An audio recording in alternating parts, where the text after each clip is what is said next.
से है तारते।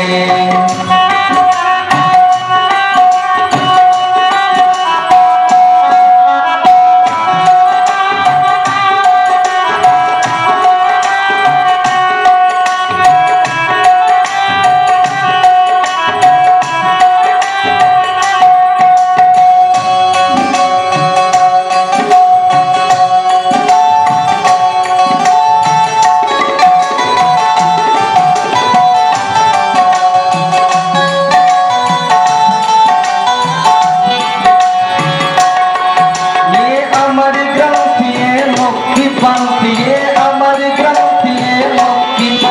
ये पंचम वेद निराला है, ये पंचम वेद निराला। नव ज्योति जगाने वाला है, नव ज्योति जगाने वाला है।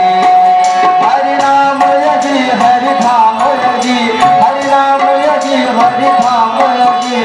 जग के मंगल की आरती आरती, पापियों को पाप से तारती।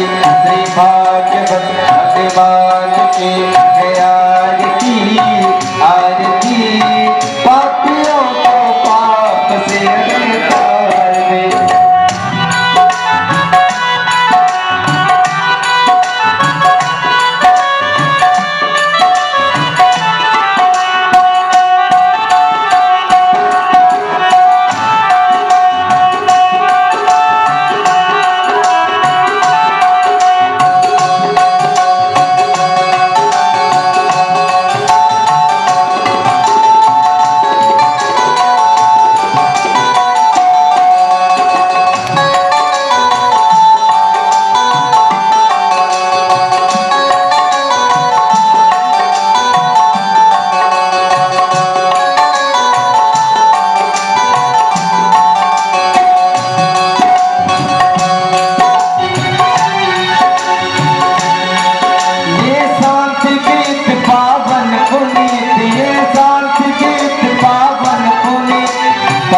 को मिटाने वाला है, पापों को मिटाने वाला।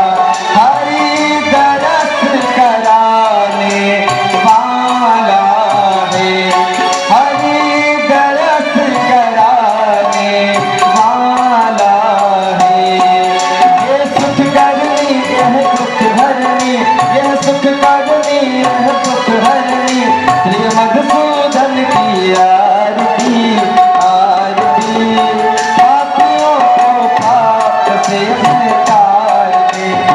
भागवत भगवान की है आरती आरती, पापियों को पाप से तार दे।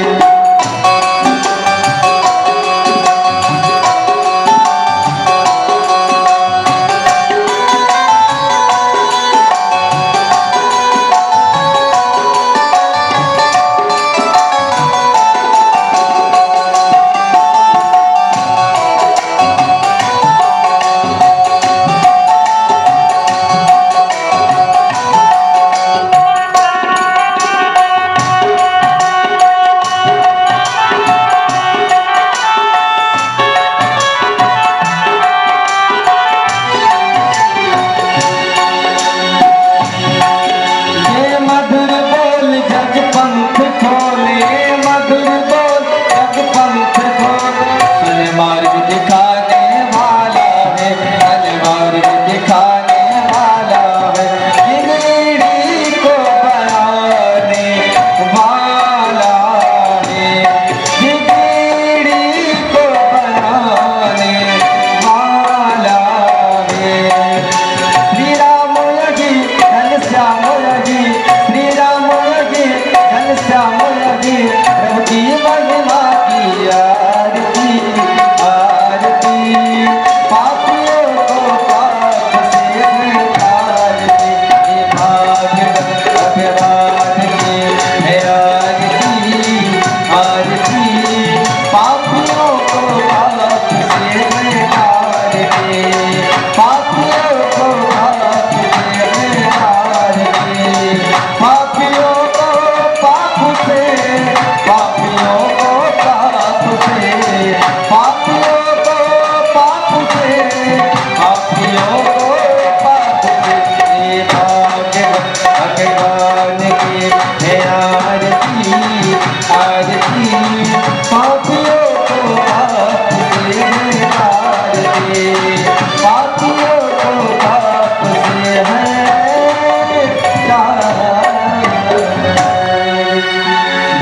भागवत भगवान की, श्री व्यास जी महाराज की जय। जयकारा बहुत सब धीरे लगा रहे हैं आप सभी लोग आरती किनारे।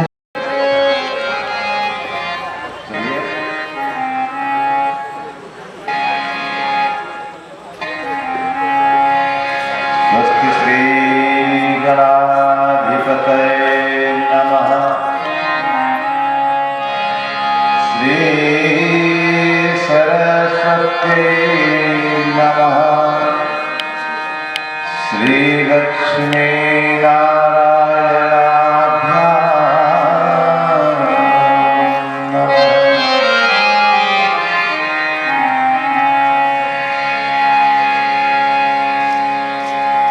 तस्मद्गुरुभ्यो नमः। श्री सर्वगुरुभ्यो नमः। श्री परम गुरुभ्यो नमः। श्रीमते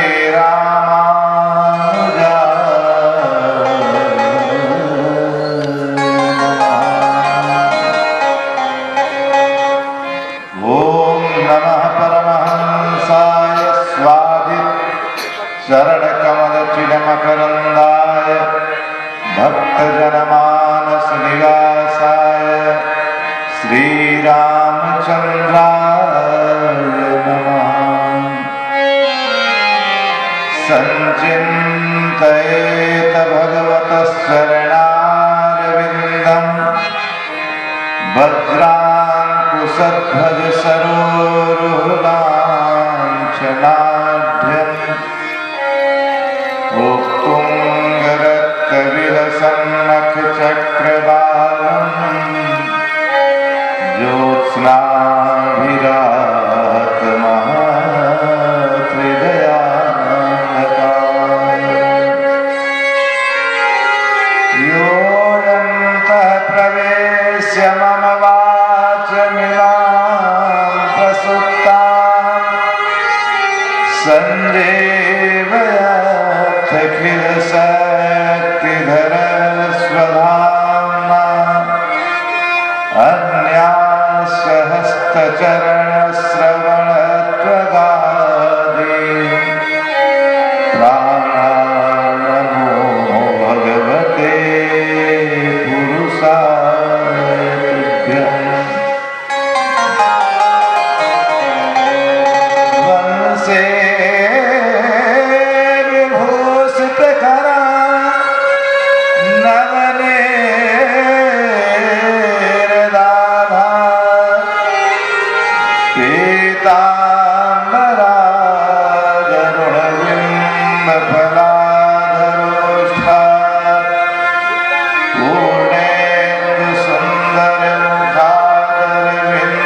ज्ञानं परं गीयते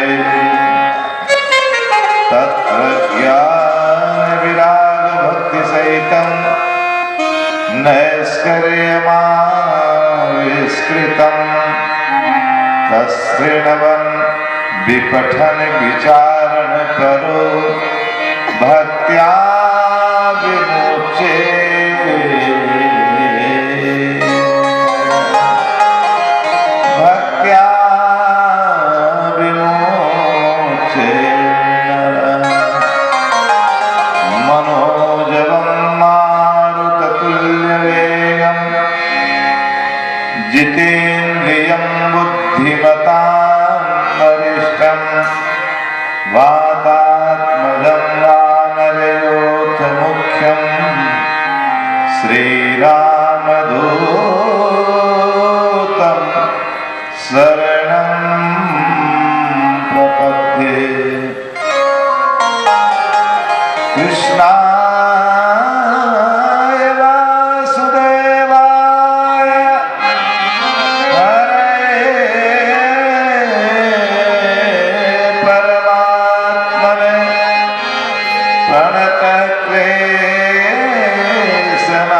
प्रणतक्लेशनाशाय गोविन्दाय नमो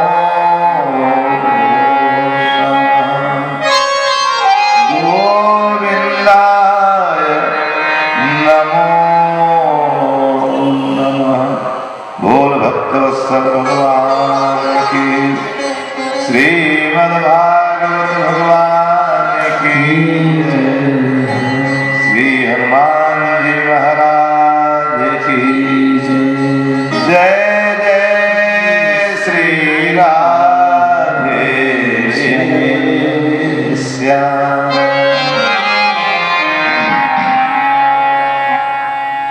भगवान की मंगलमय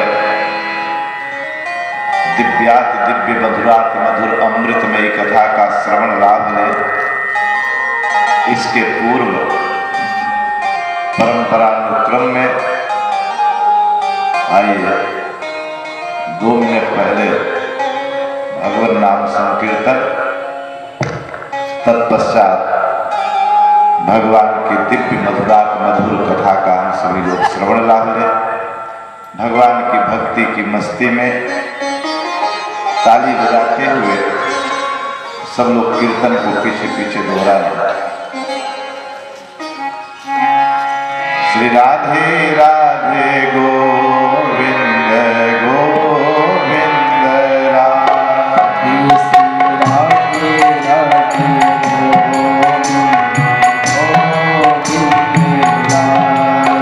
श्री राधे राधे गोविंद गोविंद राधे श्री राधे राधे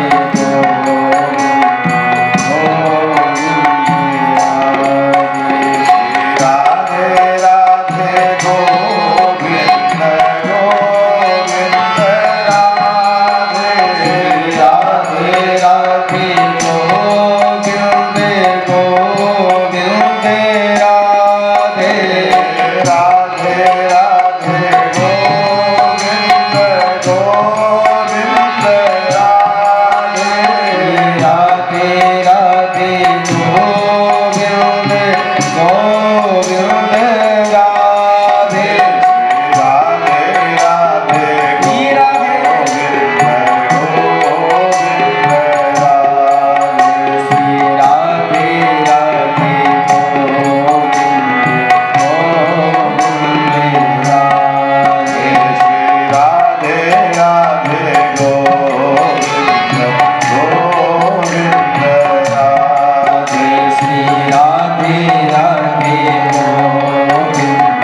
स्वरूप श्रीमद्भागवत महापुराण के पावन प्रसंगों का श्रवण लाभ हम सबको मिल रहा है।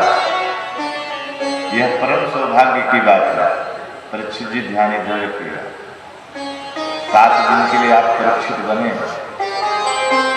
यह कथा सुखदेव भगवान ने परीक्षित जी को सुनाई थी।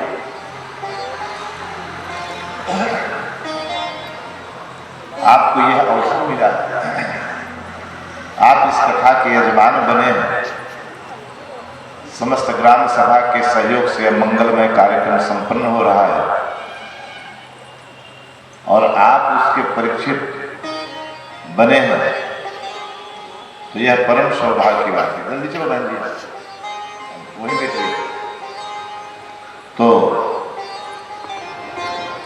और यह कार्य तभी संपन्न होता है परीक्षित जी, जब जन्मांतरे भवेत पुण्यम तदा भागवतम लभेत। आपके जन्म जन्मांतर में संचित जो पुण्य कर्म रहे होंगे, वह आज इस जीवन में वह पुण्य पूंजीभूत होकर फलीभूत हो रहे हैं। वह सारे पुण्य आपके जीवन में एकत्रित हो रहे हैं और जिस किसी मनुष्य के जीवन में उसके पूर्व संचित पुण्य प्रकट होते हैं, तभी यह कथा श्रवण करने का अवसर मिलता है। अन्यथा मनोरंजन के तो अनेकानेक साधन हैं, लेकिन भगवत प्राप्ति के लिए मात्र एक ही साधन है, श्रीमद् भागवत कथा। क्योंकि अन्यान्य शास्त्र पुराणों से बहुत सारे लाभ मिल जाएंगे, लेकिन मोक्ष की प्राप्ति एकम भागवतम शास्त्रम जो मुक्तिदानेन गर्भते। खाली एक भागवत ही ऐसा शास्त्र है जो इस संसार के मोह माया राज्यकृत दोष, पितृकृत दोष, देवकृत दोष, समस्त दोषों का समन करके उस जीवात्मा को पुण्य पावन पवित्र बना करके भगवान की पावन चरण शरण में लगा देता है। वैसा मंगलमय पुराण श्रीमद् भागवत पुराण। आज प्रथम दिवस होने के नाते समय ज्यादा हो गया है, तो हम भागवत की महिमा संक्षेप में ही करेंगे, लेकिन महिमा अनंत है। 7 दिन की कथा श्रवण करने से आपको वह लाभ मिलता रहेगा। भागवत सुनने से क्या होता है, भागवत जी क्या है, यह 7 दिवस में सब प्रकट हो जाएगा। लेकिन मूल मान लीजिए कि आज यह पहले मान लीजिए कि हमारा परम सौभाग्य जागृत हुआ है। हमारे जीवन में भगवान की अद्भुत कृपा हुई है, तब यह कथा श्रवण करने का अवसर मिला है आप सबको। क्योंकि शास्त्र कहते हैं, श्रीमद् भागवत कहता है, भाग्योदयेन बहुजन्म समर्जितेन सत्संगमं च लभते पुरुषो यदा वै अज्ञान हेतु कृमोह मदान्धकार ना संविधान तदोदयते विवेकः। कब सुनने को मिलता है? जब भाग्योदय होता है। और कब का भाग्योदय? बोले बहुजन्म समर्जितेन। एक जन्म का भाग्य नहीं, जन्म जन्मांतरों के संचित जब भाग्योदयन। कब का? बोले बहुजन्म समर्जितेन अर्जितेन पुण्यम बहुजन्मम। कई जन्म का अर्जित जो पुण्य है, वह जब प्रकट होता है तब कथा सुनने को मिलती है। सत्संगमं च लभते पुरुषो यदा वै। उससे लाभ क्या होगा? बोले अज्ञान हेतु कृत मोह मदान्धकार। ये मोह, अभिमान, काम, क्रोध, मद, लोभ, पंच उग्र पाप, यह जो इन सबका जो हेतु अज्ञान है, वह अज्ञान रूपी अंधकार हमारे ऊपर जो छाया हुआ है, इस कथा के सुनने से ना संविधाय वह अज्ञान रूपी अंधकार का तिमिर ध्वस्त हो जाता है। अतदोदयते विवेकः, और विवेक रूपी सूर्य जागृत हो जाता है। हमारे मन से अंधकार, अज्ञान, काम, क्रोध, मद, लोभ, पंच उग्र पाप ये सब समाप्त कर देता है ये कथा, और विवेक को जागृत कर देता है। जब विवेक जागृत हो जाता है, सत असत का ज्ञान हो जाता है, उसी विवेक का आश्रय लेकर के इस जन्म में भी भौतिक सुखों का लाभ पाता है, और शरीर छोड़ने के बाद भी भगवान की पावन चरण शरण ग्रहण करता है। ऐसी अद्भुत महिमा है।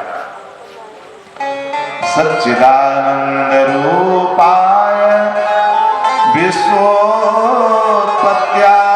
हेतवे तापत्रय विनाशाय श्री कृष्णाय वयं नमः।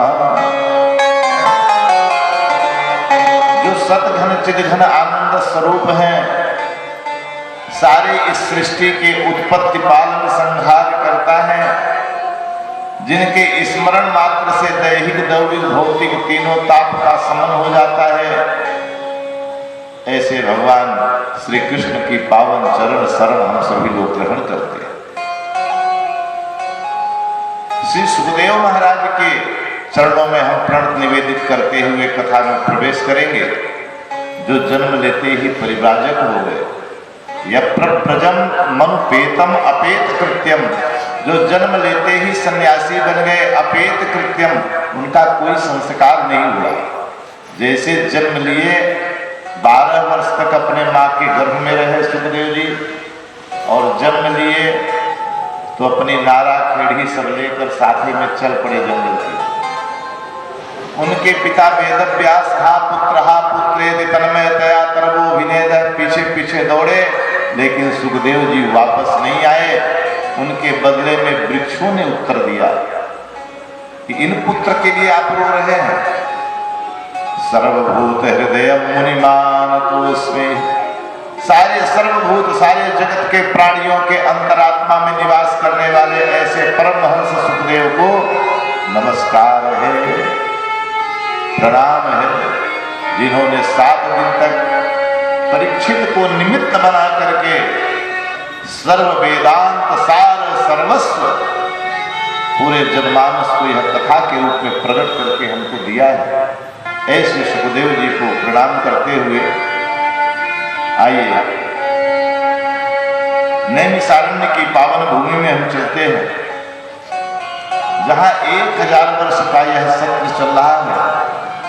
88,000 ऋषि कथा श्रवण कर रहे हैं। सूत जी महाराज व्यासपीठ पर विराजमान है। 88,000 ऋषियों का प्रतिनिधित्व श्री सौनक ऋषि जी कर रहे हैं। सौनक ऋषि जी ने सूत जी से प्रश्न किया कि हे महाराज, हमें कृपा करके यह बताइए कि यह रात्रि में जो अंधकार होता है, सूर्योदय होने से यह समाप्त हो जाता है, लेकिन मनुष्य के जीवन में अज्ञान रूपी जो अंधकार है, वह अंधकार कैसे दूर होगा?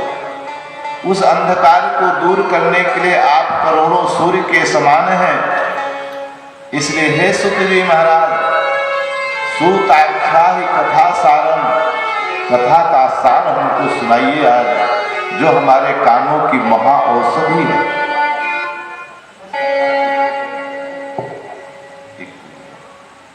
तो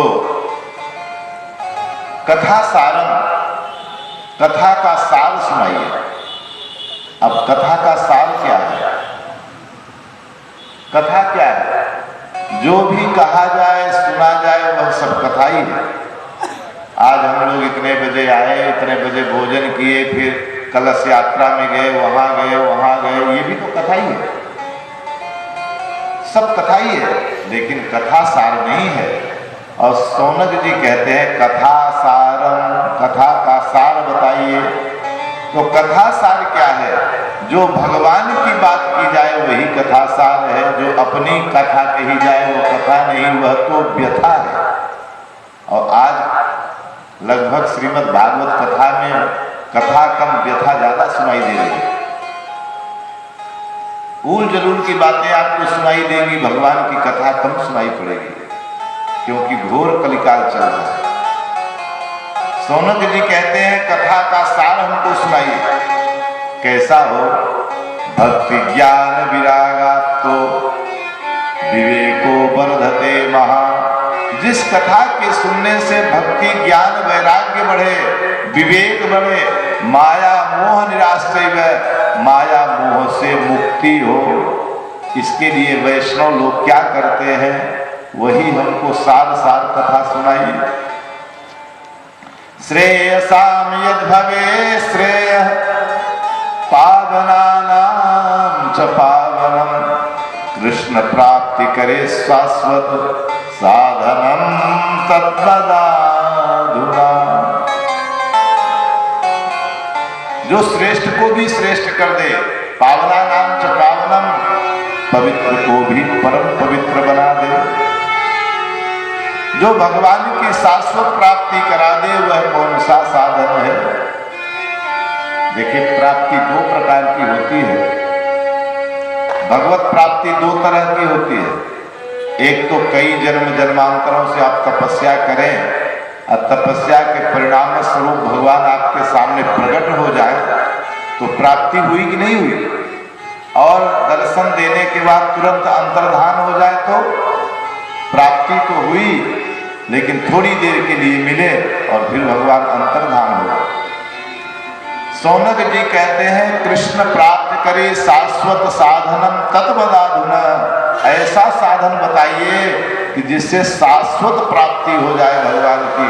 शाश्वत प्राप्ति उसे कहते हैं जो एक बार मिल जाए वो कभी हमसे पृथक न हो, वो कभी अलग न हो। जैसे तपस्या करने से भगवान मिले, दर्शन दिए और अंतर्धान हो गए, ऐसा नहीं। शाश्वत प्राप्ति वह है कि एक बार जो मिल जाए वह हमारे जीवन भर हमारे साथ बना रहे, कभी हमसे अलग न हो। तो भगवान की शाश्वत प्राप्ति का साधन क्या है?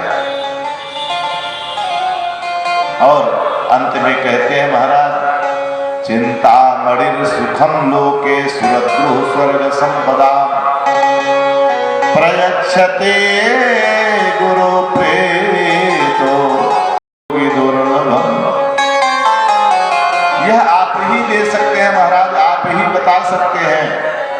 माया मोह से मुक्ति हो, ज्ञान वैराग्य बढ़े, विवेक बढ़े, भगवान की प्राप्ति हो जाए। क्या करें? घोर कलिकाल चल रहा है,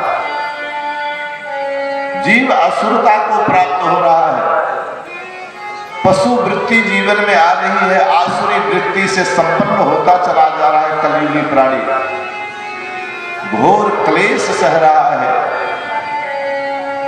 इस क्लेश से निवृत्ति के लिए वह कौन सा साधन है? आप हम लोग को बताइए।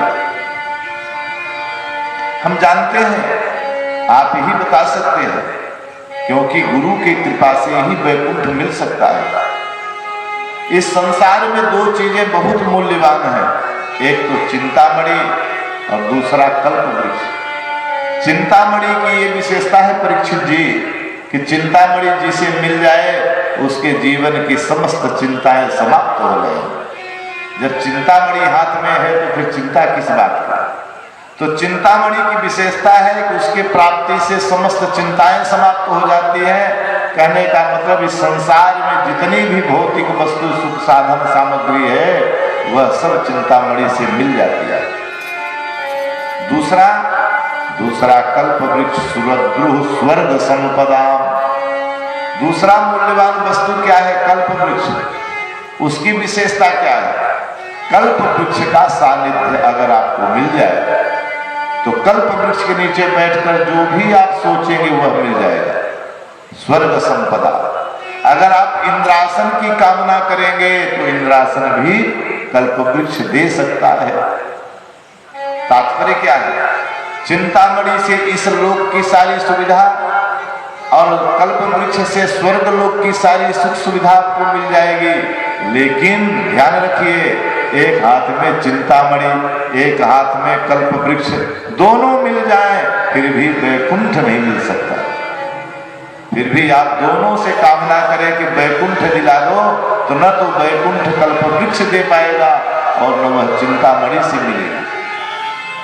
तो वैकुंठ कौन देगा? बोले प्रयच्छति गुरु प्रीतो वैकुंठम योगी दुर्लभा। जो बड़े बड़े योगियों को दुर्लभ है वैकुंठ, वह वैकुंठ सरल ही सहज रूप से, अगर योग्य गुरु आपको मिल जाए, समर्थ गुरु मिल जाए, तो उस गुरु की कृपा से वैकुंठ मिल जाएगा। बोल भक्तवत्सल भगवान की। इसलिए हमको सुनाइए महाराज। तब सूत जी कहते हैं कि सोनकाद ऋषि, आपने बहुत बढ़िया प्रश्न किया है, ध्यान पूर्वक सुने। ये सारा संसार कलयुग रूपी ब्याल, ब्याल माने सर्प, सर्प के मुख का ग्रास बनने के लिए जो है आतुर हो रहा है। काल ब्याल मुख ग्रास त्रास निर्नाश है तवे, श्रीमद्भागवतम शास्त्रम कलौ कीरेण भासितम। यह कलयुग जो है सर्प की तरह मुख फैलाकर दौड़ के आ रहा है,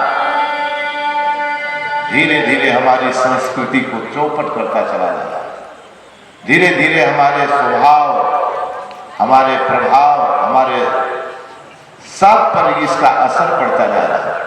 तो यह कलयुग रूपी ब्याल, ब्याल माने सर्प, जो मुख फैला के हम सबको ग्रसने के लिए आ रहा है, उसके ग्रास से जो पीड़ा होगी, त्रास होगा, उस त्रास के निर्नाश के लिए एक ही उपाय है।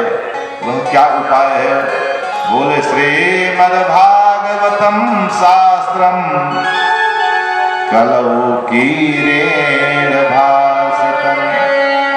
श्रीमद्भागवत महापुराण ही वह शास्त्र है जो सुखदेव जी ने सुनाया है। उसी के श्रवण करने से आप इस घोर कलिकाल के क्लेश से बच सकते हैं। कोई प्रमाण है महाराज? तो सूत जी कहते हैं, देखो प्रमाण मैं बताता हूं, इस भागवत की महिमा का प्रमाण मैं हूं। आप कैसे हैं प्रमाण? बोले देखो, जब सुखदेव जी महाराज परीक्षित को यह भागवत सुना रहे थे, उस सभा में बहुत ऋषि महात्मा थे और मैं परम सौभाग्यशाली हूं कि मैं भी वहां था। जिस समय कथा सुनाने लगे, मैं देख रहा था, वहां मेरे सामने की घटना है। उसी समय उस सभा के मध्य में देवता लोग अपने सिर पर अमृत का घड़ा लेके देवास्तत्र समागम, सारे देवता वहीं प्रकट हो गए। कहने लगे, महाराज ये परीक्षित को जो आप कथा सुना रहे हैं, यह कथा हमको सुना दीजिए, और इसके बदले में परीक्षित को ये हम लोग अमृत लेकर के आए हैं, अमृत पिला दीजिए। क्योंकि उन देवताओं को पता है कि परीक्षित को 7 दिन का श्राप लगा हुआ है, 7वें दिन सर्प के डसने से इनकी मृत्यु हो जाएगी। तो मृत्यु के भय से भयाक्रांत होकर ये कथा सुन रहे हैं, तो इनकी मृत्यु नहीं होगी, हम अमृत लेकर आए हैं, ये अमृत इनको पिला देगा। और हम सभी देवताओं के लिए यह कथा दुर्लभ है, सुराणापि दुर्लभम, इसलिए हम देवताओं को यह कथा अमृत दे दीजिए। एक तरफ अमृत, एक तरफ कथा। अमृत हमसे ले लीजिए और कथा हमें सुना दीजिए। अमृत मामूली चीज है क्या? आपको ये बात मालूम होगी, रावण, कुंभकर्ण, कंस आदि का वध करने के लिए भगवान को एक ही अवतार लेना पड़ा, लेकिन अमृत के उत्पादन के लिए, अमृत की रक्षा के लिए भगवान को 4 अवतार लेने पड़े, तब अमृत मिला। एक तो मंदराचल पर्वत को अपने पीठ पर भगवान गरुड़ बनकर के धारण किए। एक जब मंदराचल पर्वत समुद्र में डूबने लगा तो कच्छप रूप अवतार धारण किया भगवान ने। तो फिर स्वयं भगवान धर्मंतरी रूप अवतार लेकर के वह अमृत लेकर के बाहर आए। फिर उस अमृत के लिए देवताओं और दैत्यों में जब संघर्ष हुआ, युद्ध होने लगा, तो भगवान मोहिनी रूप धारण करके इस अमृत की रक्षा किया। तो जिसमें 4 अवतार भगवान को लेने पड़े हों, जिस सकता है। ऐसा दुर्लभ वस्तु देवता आज परीक्षित को देने के लिए तैयार हो गए हैं कि ये अमृत ले लीजिए, लेकिन इसके बदले में हमें कथा अमृत दे दीजिए। वह कथा आपको सुनने का अवसर मिल रहा है आज। एवं विनिमये जातो सुधारा जा प्रपीयताम प्रपास्यामो वयं सर्वे श्रीमद्भागवतामृतम। प्रपास्यामो वयं सर्वे श्रीमद्भागवतामृत। हम सभी पीना चाहते हैं भागवत रूपी अमृत को, लेकिन सुधा राजा प्रपीयताम। हे महाराज, ये अमृत राजा को पिला दीजिए। लेकिन सुखदेव जी नाराज हो गए। अरे राम राम, तुम अगर श्रद्धा से कथा सुनने आते तो हम सुनाते, लेकिन तुम तो कपट भाव से आए हो, विनिमय करने आए हो, अदला बदली। यह तो व्यापारियों का काम है, इसलिए हम कथा नहीं सुनाएंगे। अभक्तांश विज्ञाय न ददौ स कथामृतम। अभक्त को, अवैष्णव को कथा नहीं सुनानी चाहिए। अब आज घोर कलयुग है, कथा के लिए दरवाजे दरवाजे जाना पड़ता है कि आइए कथा सुनिए, और इसी कथा के लिए अमृत देने को तैयार है देवता, और फिर भी सुखदेव ने भगा दिया, भागो यहां से। अभक्तांश विज्ञाय न ददौ स कथामृत। अगर भक्ति भाव से समन्वित जीव नहीं है तो वह कथा सुनने का अधिकारी नहीं है। भागवत के विधान में लिखा है, विष्णु दीक्षा विहीना नाम नाधिकार कथा श्रवे। जो मंत्र दीक्षा न लिया हो, वैष्णव मंत्र दीक्षा न लिया हो, वह भी कथा सुनने का अधिकारी नहीं है। इसलिए अभक्तांश विज्ञा है, तुम भक्त नहीं हो, तुम तो बनिया बन करके आए हो, इसलिए भागो यहां से। और सुखदेव जी ने अमृत नहीं लिया और अमृत को ठुकरा दिया, और परीक्षित जी ने इस कथा को चुन लिया कि हम कथा सुनेंगे, अमृत हम क्या करेंगे। ये अमृत दीर्घजीवी बनाएगा, लेकिन ये कथामृत दिव्य जीवी बनाएगा। वह अमृत अमर कर देगा, लेकिन यह अमृत जब जीवन ही जन्म ही नहीं लेना पड़ेगा तो मरण का भय कैसा। जीवन मरण के बंधन से ही मुक्त कर देगा।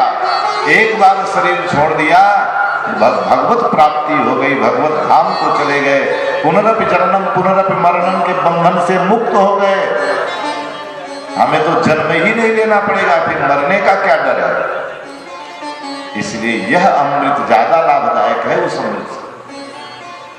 सारे देवता को जब सुखदेव जी भगा दिए तो सब देवता दौड़े दौड़े ब्रह्मा जी की शरण में गए। ब्रह्मा जी से शिकायत किया कि हम देवता होकर के भी भागवत कथा से वंचित हैं।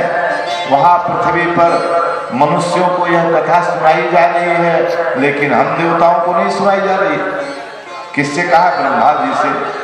तो ब्रह्मा जी ने कहा कोई बात नहीं है, पहले कथा होने दो, कथा सुनने का परिणाम क्या होता है परिणाम देखेंगे तब विचार करेंगे। 7 दिन तक सुखदेव जी ने कथा सुनाई, और 7 दिन के बाद जब परीक्षित को विमान आया और उस विमान पर बैठकर परीक्षित को मोक्ष प्राप्त करते हुए देखा, तो राजो मोक्षम तथा वीक्षम पुरा धाता विस्मित। जब राजा परीक्षित को मोक्ष प्राप्त करते हुए देखा तो पूरा धाता विस्मित। धाता माने ब्रह्मा, ब्रह्मा अपि विस्मित, आश्चर्यचकित रह गए। आश्चर्य हो गया ब्रह्मा जी को, कथा की इतनी बड़ी महिमा। पूरा धाता विस्मित।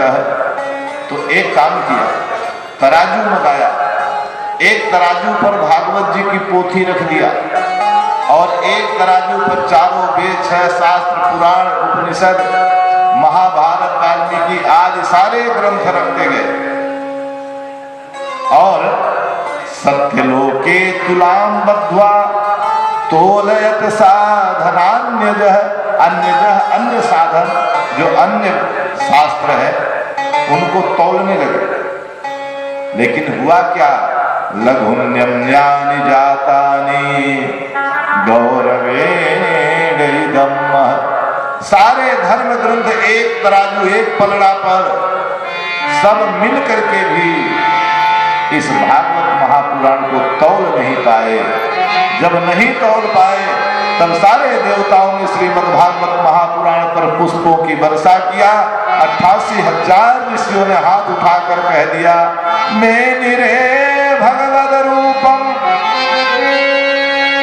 मेनिरे भगवत रूपम शास्त्रम भागवता कलौ तदा ऋषिगणा सर्वे विस्मयं परमं ययुः। तदा ऋषिगणा सर्वे विस्मयं परमं ययुः। मेरे भगवत रूपम, यह कोई पोथी नहीं है, यह कोई किताब नहीं है। कौन कह रहा है? सारे देवता और ऋषि कह रहे हैं मेनिरे क्या है? भगवत रूपम, ये साक्षात भगवान ही है जो भागवत के रूप में प्रकट हुए हैं। बोल भागवत भगवान की। ये कौन कह रहे हैं? सूत जी। देखो, ऐसी भागवत महापुराण की कथा है, मैंने अपने आंखों से देखी इनकी महिमा। तो ऋषियों ने कहा, महाराज तो ये बताइए कि 7 दिन में कथा कब से शुरू हो गई? तो सूत जी कहते हैं, सुनो, एक समय की बात है कि बद्री विशाल क्षेत्र में चारों भाई भ्रमण कर रहे हैं। कौन? सनक, सनंदन, सनातन, सनत कुमार। किस लिए? बोले सत्संग के लिए। इस पृथ्वी लोक में आकर के बद्री विशाल क्षेत्र में भ्रमण कर रहे थे कि अचानक नारद जी दिखाई दिए। नारद जी को देखकर ये चारों भैया बड़े प्रसन्न हुए कि आज नारद जैसे ज्ञानी से भेंट हुई है तो सत्संग में आनंद आएगा। चारों भैया दौड़ के नारद जी के पास आए, बड़े प्रसन्नता से आए कि सत्संग में आनंद आएगा। लेकिन जैसे ही नारद के पास आए और नारद को देखा तो मन मलिन है, चित्त पर चिंता की लकीरें स्पष्ट दिखाई दे रही है। तो इन्होंने पूछ लिया, कथम ब्रह्मण दीन मुख कुतश्चिंतातुरो भवान त्वरितं गम्यते कुत्र कुतश्चागमनं पुनः। कथम ब्रह्मण दीन मुख, हे ब्राह्मण तुम्हारा मन क्यों कुम्हलाया हुआ? कुतश्चिंतातुरो भवान, तुम्हें चिंता किस बात की है? त्वरितम गम्यते कुत्र, दौड़े दौड़े कहां से आ रहे हो और कहां जा रहे हो? हमें बताओ। फिर भी नारद जी कुछ नहीं बोले। बताने लगे, अरे नारद जी, आपको चिंता किस बात की और आपको चिंता होना क्यों चाहिए? क्योंकि इदानीम शून्य चित्तोस्मि, चिंता तो उसको होती है जिसके चित्त में तमाम तरह की कामनाएं होती है, उसी को दुख होता है। जब चित्त में कामना के कांटे चुभेंगे तो उसी को कष्ट कहते हैं। आज झोपड़ी में है, अब कामना हो गई कि महल कब बनेगा। जब कामना हुई तो दुख होगा, चिंता उसकी होती है। जब कामना ही चित्त में कुछ नहीं है तो कष्ट ही किस बात का? आप तो संत हैं, घर गृहस्थी से छोड़कर जंगल में रहते हैं, भगवान का भजन करते हैं, पेड़ पौधे खाने की व्यवस्था कर देते हैं। पेड़ों से जो फल मिलता है वो संतों के लिए ही तो है। झरनों में जो जल है वो संत महात्माओं के लिए भगवान व्यवस्था करते हैं। इस पृथ्वी को ही बिस्तर मान लेते हैं, हाथ को ही तकिया बनाकर सो जाते हैं।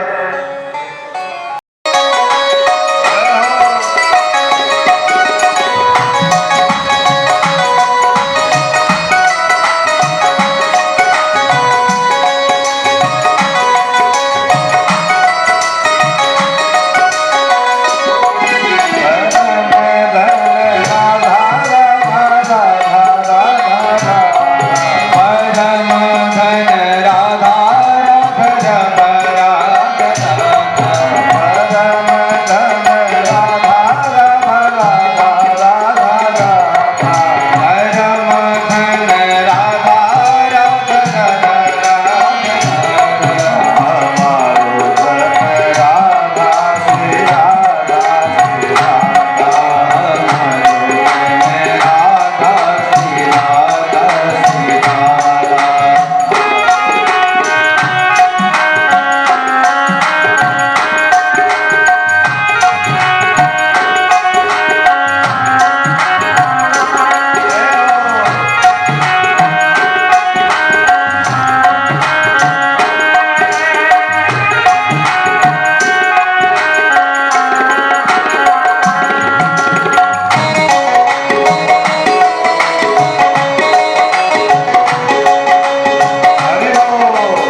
गत वित्त तो यथा जन, आपके पास कौन सा धन है? जो राम राम ही धन है वो कौन चोर ले जाएगा? जो आपने माला जपा है, जो दान किया है, जो ये कथा सुन के जो धन कमाए हैं, किस चोर में हिम्मत है जो लेकर चला जाएगा? इसलिए गतवित्तो यथा जन, जो धन आपके पास है वो कोई ले नहीं सकता है, और जो चोर चुरा ले वो धन आपके पास है ही नहीं है, तो चिंता किस बात की? तब नारद जी ने कहा तो बताना ही पड़ेगा। तो बोले फिर सुनो, देखो मेरा मन में एक दिन आया कि चल करके हम सत्संग करें, तो सत्संग करने कहाँ जाना पड़ेगा? इसी पृथ्वी पर आना पड़ेगा, क्योंकि वैकुंठ में कथाएं नहीं होती है। भगवान का धाम है तो बड़ा सुंदर, लेकिन भगवान की कथा नहीं होती वहां। नयत्र वैकुंठ कथा सुधापगा, इसलिए जब कथा का आनंद लेना होता है तो देवता भी यहीं आते हैं।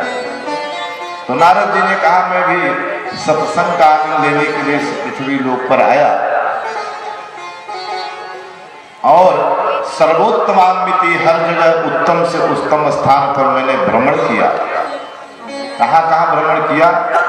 पुष्करम च प्रयागं च काशीं गोदावरी तथा हरि क्षेत्रम कुरुक्षेत्रम श्रीरंगम सेतुबंधनम एवमादिषु तीर्थेषु भ्रममाणैतस्ततः। पुष्करम प्रयागं काशी गोदावरी हरि क्षेत्रम कुरुक्षेत्र श्रीरंगम सेतुबंधनम, सारे तीर्थों का मैंने भ्रमण कर लिया, लेकिन ना पश्चिम कुत्रचित धर्म मन संतोष कर, लेकिन कहीं पर मैंने धर्म नहीं देखा, धर्म मैंने कहीं नहीं देखा, इसलिए मेरे मन को संतोष नहीं हुआ। तो हर जगह मैं देख रहा हूं कि कलयुग ही अधर्म का को अपने साथ में लेकर के सर्वत्र अधर्म ही फैलाता जा रहा है। तो कहीं भी सत्यम नास्ति दया नास्ति, शौचम दया दानम विद्यते। तो 7 से 10 बजे तक का समय कथा का हमारे परम सम्मानीय आदरणीय श्री शैलेंद्र मणि जी ने हमें बताया है। तो अभी तो 10 बजे नहीं है, 7 से 10 का समय निर्धारित किया गया है। तो यद्यपि प्रथम दिन के कारण थोड़ा सा विलंब है, लेकिन अभी भी 10 बजने में समय बाकी है, इसलिए 10 बजे तक हम बोलेंगे और आप लोग बैठिए। थोड़ी बहुत आवश्यक कार्य है, तो बहनों के लिए बंधन नहीं है, वो जाए, और जो बैठे हैं वो सुनो। बोल भक्तवत्सल भगवान की।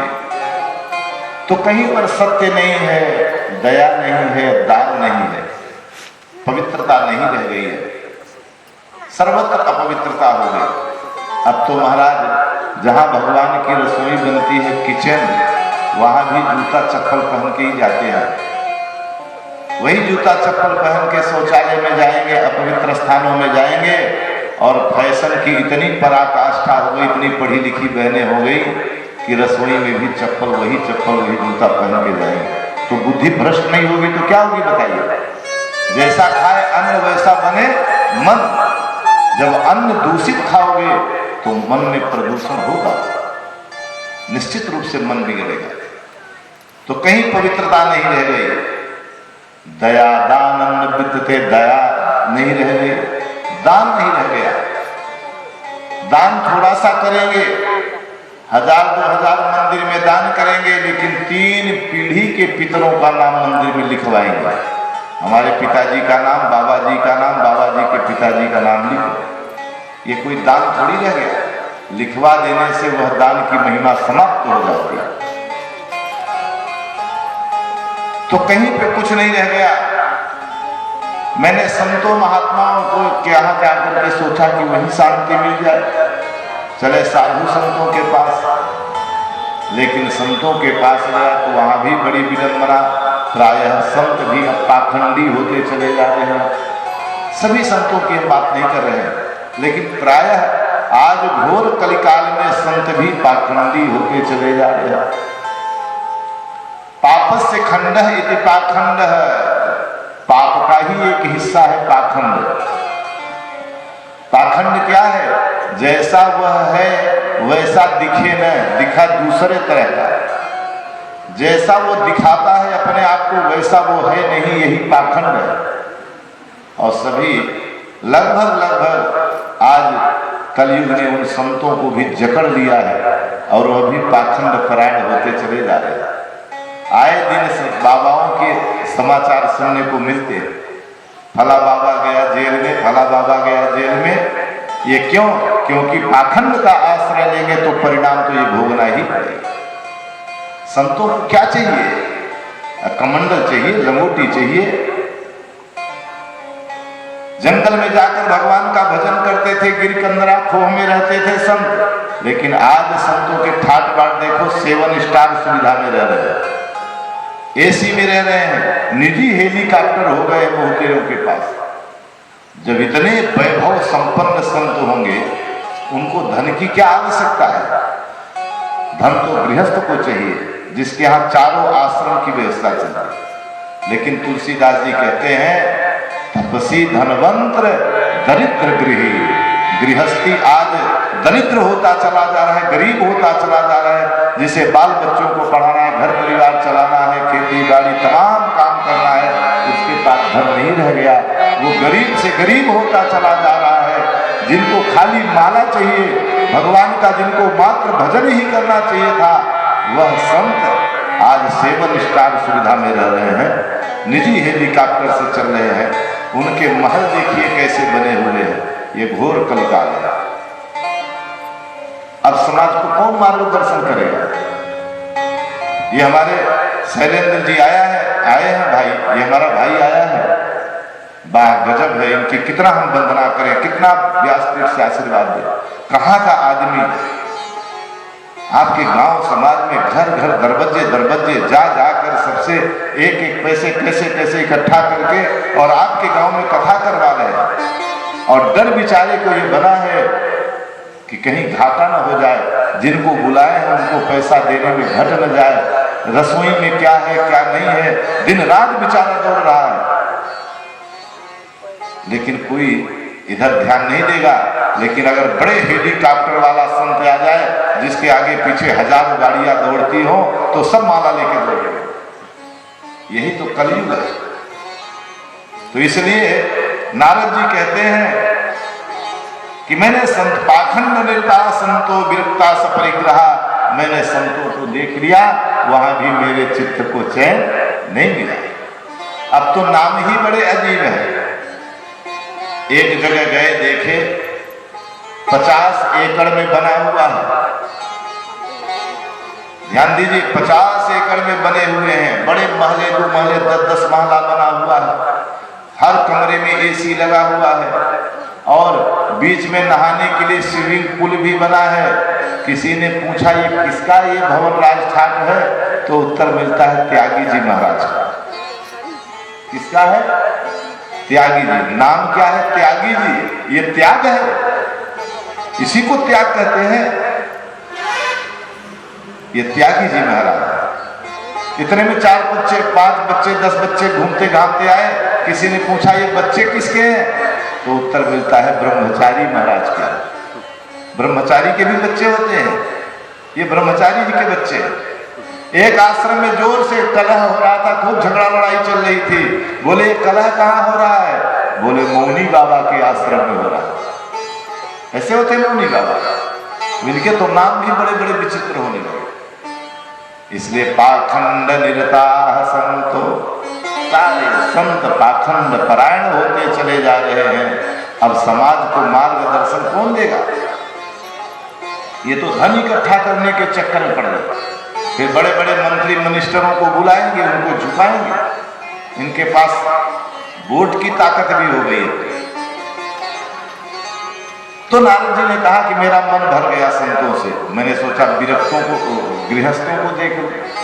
तो जब गृहस्थों के घर में आए तो वहां भी विडंबना। वहां क्या विडंबना? बोले तरुणी प्रभुता गे श्याल को बुद्धिदाय। हम लोग गृहस्थ हैं, आप भी गृहस्थ हैं। तो गृहस्थ के घर में क्या विडंबना है? बोले तरुणी प्रभुता। घर में पुरुष का तो कुछ काम नहीं है। वो कोल्हू का बैल बना दिन रात दिए छपनी चक घूमत है, रात दिन पैसा कमाने में दिवा चारते हया राजन कुटुंब भरने नवा, रात दिन कमाने में पैसा धन इकट्ठा करने में ही व्यस्त है। घर में उसका कुछ राज नहीं है, तो किसका राज है? बोले तरुणी प्रभुता। घर में तो स्त्रियों का राज चल रहा है। जब उसकी पत्नी कहे उठ तो उठ, बैठ तो बैठ, जितना सांस लेने देगा उतने सांस वो ले पाएगा। रात दिन कोल्हू के बैल की तरह रात दिन घूमो, लेकिन अपने मन के मत चलो। अपनी मां से बात मत करना, सासू मां से मेरा जमता नहीं तो अपनी मैया से बात मत करना, तुम अपने बाप से बात मत करना, इनसे अलग हो जाओ। घर में माता पिता पड़े हुए हैं, लेकिन वार्ता प्रक्षत को भी निगर, उनसे कोई बात करने वाला नहीं। वही पिताजी जो घर में पड़े वही पूरे क्षेत्र की पंचायत करने जाते थे, सबका निर्णय करते थे, लेकिन अपने घर में विवाद हुआ तो उस पिता से माता से कोई पूछने वाला नहीं है, क्योंकि घर में तो पत्नी का राज चलता है। तो समझौता करने कौन आएगा?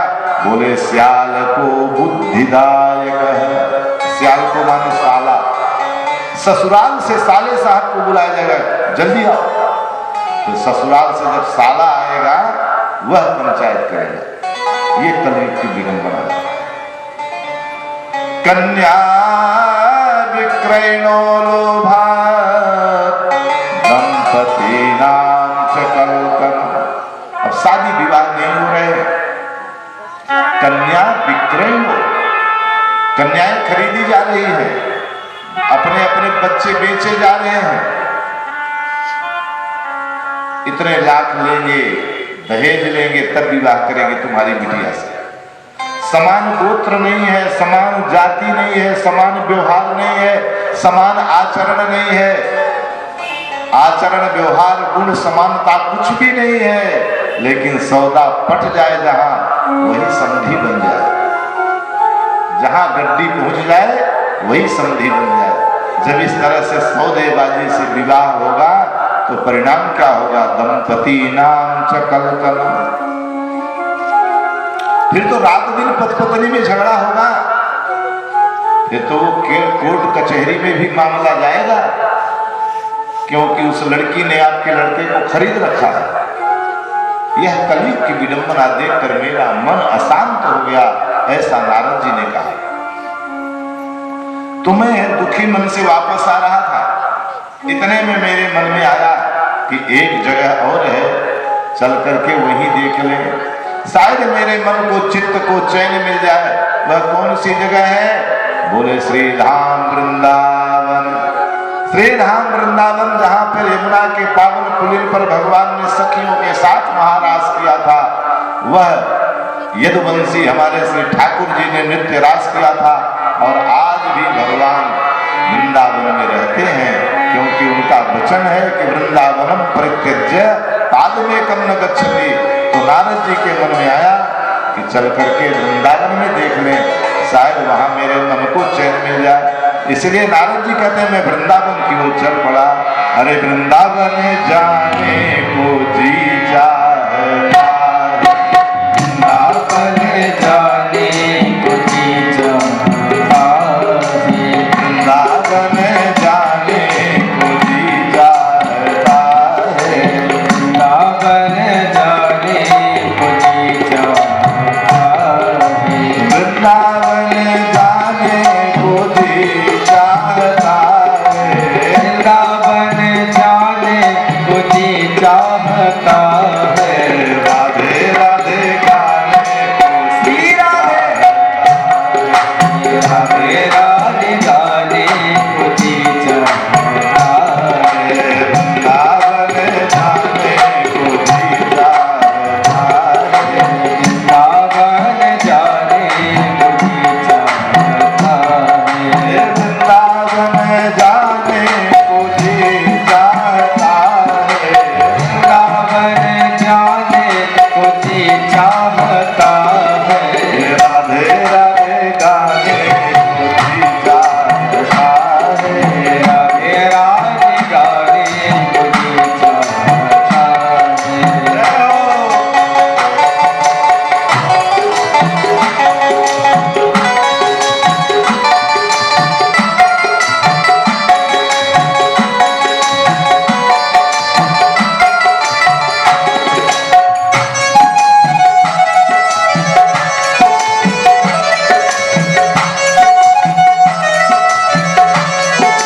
कुंज गले राधे राधे गाने तुझे राधे राधे गाने कोई चाहता है राधे गाने तुझे राधे गाने कोई चाहता है तेरे बिगाने तुझे तेरे बिगाने कोई चाहता है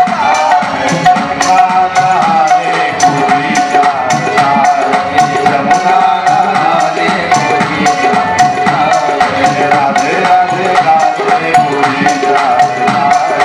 अकेला बिगाने कोई ओम श्री वृंदावन धाम की जय। जय हो। नारद जी पहुंच गए वृंदावन, बढ़िया गाते बजाते वृंदावन पहुंच गए। तो नारद जी कह रहे हैं सनकादि ऋषियों से कि वृंदावन तो मैं पहुंच गया लेकिन शांति वहां भी नहीं है। एक आश्चर्य देखने को मिला। क्या आश्चर्य? तत्राश्चर्यं मया दृष्टं श्रूयतां तन्मुनीश्वरा। मैंने आश्चर्य देखा। वह क्या था? जमुना जी के किनारे एक सुंदर स्त्री बैठी। इसमें क्या आश्चर्य है? नहीं नहीं, ये आश्चर्य नहीं है। आश्चर्य है कि उसके सामने दो वृद्ध पुरुष पड़े हुए हैं अचेत अवस्था और हजारों स्त्रियां पंखा लेकर हवा चला रही हैं, फिर भी उन्हें होश नहीं आ रहा है। ताज्जुब लगा कि ये कौन हो सकते हैं? इसके पुत्र तो हो नहीं सकते। ये वृद्ध है, ये युवती है, बेटे भी नहीं हो सकते, पति भी नहीं हो सकते ये, क्योंकि दो दो हैं। ये कौन है? ये सोच करके नारद जी बड़े चक्कर पड़ गए। इसमें आश्चर्य लगा। नारद जी कहते हैं मैं उनके पास जाने लगा, जाकर के पता करूं। जब पास में गया तो मेरी हिम्मत नहीं पड़ी। क्यों? क्योंकि हम साधु हैं, संत हैं, हम स्त्रियों के बीच में क्यों जाए? आज के जमाने के थोड़ी है कि वहां हाथ देखने के लिए पहुंच गए, लाओ लाओ हाथ दिखाओ। हम नारद जी हैं, जहां स्त्रियों का ही समुदाय बैठा हो, हम बाबा बैरागी को वहां जाने की जरूरत क्या है? यहाँ सब स्त्री स्त्री ही बैठी है। तो स्त्रियों का समुदाय देख करके हमें जाने की हिम्मत नहीं पड़ी। थोड़ा दूर तक गया लेकिन वापस होने लगा, और जैसे ही वापस होने लगा उस स्त्री ने पीछे से आवाज लगा दिया, भो भो साधो क्षणं तिष्ठ मच्चिन्तामपि नाशय दर्शनं तव लोकस्य सर्वथा यदहरं परम्। भो साधो, हे महात्मा, क्षणं तिष्ठ, रुक जाओ। क्यों रुक जाए? बोले मत चिंता मपिनाश, मेरी चिंता दूर कर दो, क्योंकि मैं जानती हूं आपके दर्शन मात्र से सारे पाप नष्ट हो जाते हैं। आप मेरे पास में आकर के भी चले जा रहे हैं। नारद जी ने कहा, जब ऐसा उसने कहा तब मैं उसके पास गया। नारद जी पास से पहुंच गए, पूछ ले काशिक तुम, हे देवी तुम कौन है? का विमोह, ये जो दो पुरुष पड़े हुए हैं ये कौन है? अक्व नार्या पद्मलोचना, ये सुंदर जो स्त्रियां खड़ी हैं ये कौन है? बद देवी सविस्तारस्य स्वस्य दुःखस्य कारण। हे देवी, अपने दुख का कारण बताओ। क्या दुख है तुम्हें? कौन सी चिंता है? काते चिंता बदी से। वह युवती स्त्री हंसने लगी और उसने कहा, मुझे नहीं पहचाना? बोले ना, आप मुझे ही भूल गए। नारद जी ने कहा, आप ही बताइए कौन है? तब उस स्त्री ने कहा, अहम भक्तेर्दीख्याता इमो में तनयो मत ज्ञान वैराग्य नामानो काल योगे न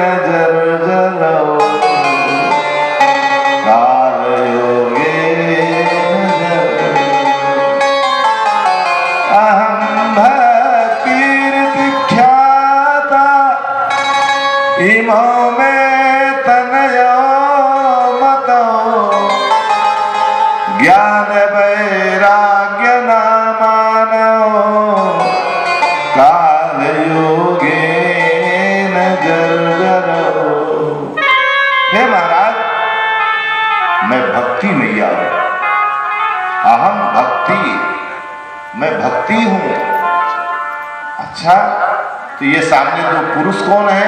बोले इमो में तनयो, ये मेरे दोनों पुत्र हैं।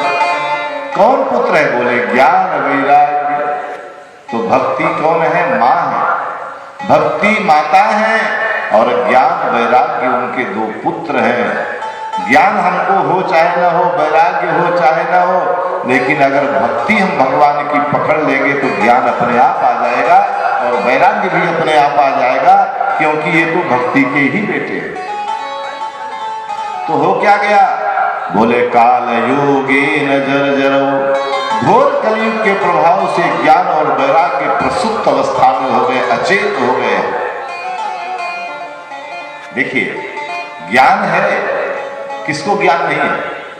चोरी करने वाले को क्या ये ज्ञान नहीं है कि अधर्म है? व्यभिचार करने वाला ये नहीं जानता है कि इसका परिणाम गलत होगा? हर पापाचारी, दुराचारी, भ्रष्टाचारी को यह ज्ञान है कि इसका परिणाम गलत होगा, इस संसार में भी गलत भोगेंगे और मरने के बाद भी गलत ही होगा, लेकिन मानता नहीं है। क्यों? क्योंकि कलयुग के प्रभाव से ज्ञान वैराग्य दोनों अचेत हो गए। जगाए नारायणाय नमः, ओम माधवाय नमः। हस्तप्रक्षालनं ऋषिकेशाय नमः, गोविंदाय नमो नमः।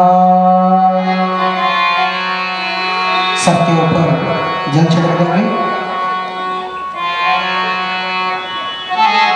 जल छिड़क देंगे। ओम अपवित्रो वा स्त्रभावस्थांगतोऽपि वा या स्मरेत् पुण्डरीकाक्षं समाह्य पिन्दरासुजे। पुण्डरीकाक्षा पुनातो हरे पुनातो विष्णु पुनातो यजमान भागे स्वस्तितिलकम्। चंद्र लगा दे। ओम कस्तूरी तिलकं ललाट पटले वक्षस्थले कौस्तुभं नासाग्रे वरमौक्तिकं करतले वेणुकरे कंकणं सर्वाङ्गे हरिचन्दनं सुललितं कंठे च मुक्तावली गोपास्त्रीपरिवेष्टितो विजयते गोपालचूडामणिः।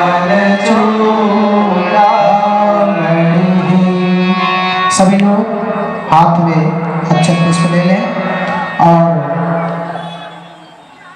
अक्षत पुष्प लेकर के सभी लोग गौरी गणेश का सबसे प्रथम ध्यान करेंगे।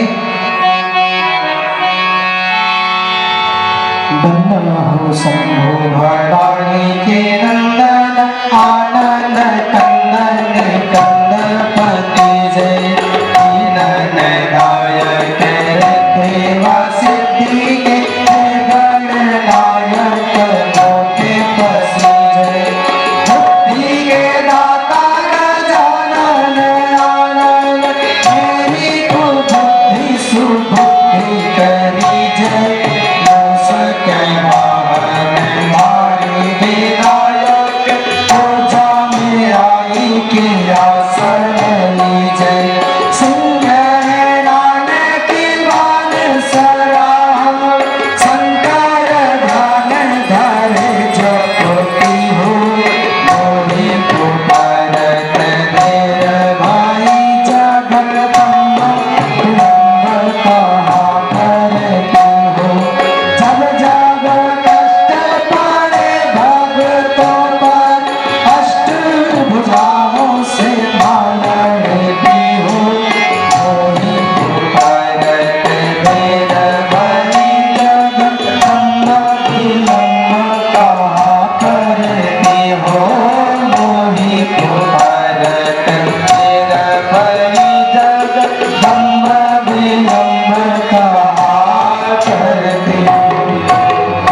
भूर्भुवः स्वः गणेशाम्बिकाभ्यां पुरुषोत्तमाय नमः ध्यानं ध्यानार्थे क्षतानि पुष्पाणि समर्पयामि।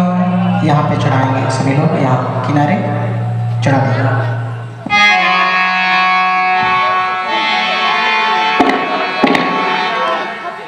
अब श्री राम श्री राम। सभी लोग अपने अपने स्थान पर खड़े हो जाएं, सभी लोग खड़े हो जाइए और खड़े होकर के आज इस भेलती नगर में भागवत कथा की प्रथम आरती होने जा रही है। आप सभी लोग ओम हरि ओम। श्री राम।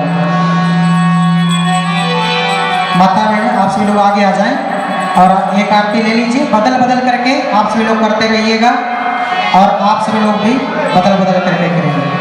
हाँ, जगह छोड़ देंगे, कैमरा लगा हुआ है।